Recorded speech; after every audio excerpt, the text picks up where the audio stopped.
Mabuhay! My name is Jorvin Palaran and welcome back to my YouTube channel.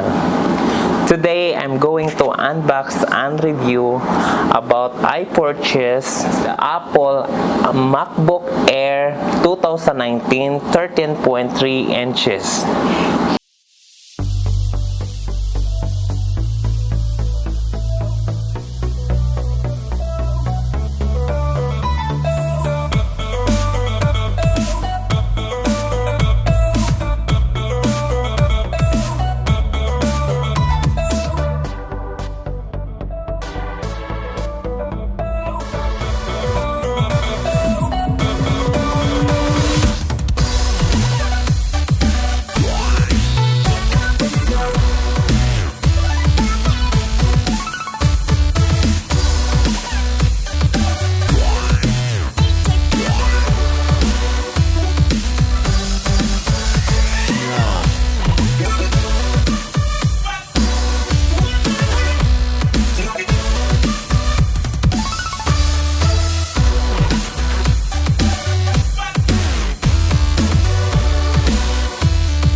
The Apple Macbook Air is perfect for modern-day notebook for handling daily computational tasks.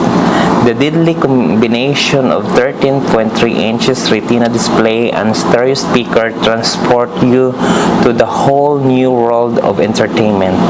Call your loved ones without missing out on any details thanks to the FaceTime HD camera and 3 microphones. With a long-lasting battery, this Apple Air MacBook keeps you entertained even on the go. The SSD storage of 256 GB ensures fast loading of data.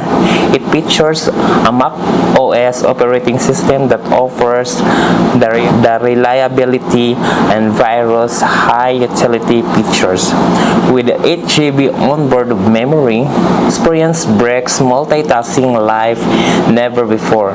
The Intel UHD Graphics 617 elevates your gaming experience by delivering crystal clear image.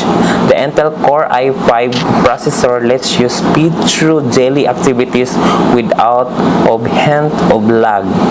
Its aluminum alloy body and slim design grabs the attention of people around. Plus, the combination of Touch ID sensor and T2 security chips takes care of the security aspect. The 2 Thunderbolt allow you to transfer files and connective virus storage media device. The new MacBook Air 13.3 inches is 6.6 GHz dual-core Intel Core i5 processor. It's a 13.3-inch LED backlit display with Retina and 128 GB of SSD. 8 GB of RAM, 2133 GHz onboard memory, English keyboards, macOS integrated Touch ID sensor, built-in with 50.3 watts-hour lithium polymer battery, Intel UHD graphics 617, 720 megapixel FaceTime HD camera, 2 Thunderbolt 3 USB-C port, full-size keyboard, and Bluetooth 4.2 wireless technology.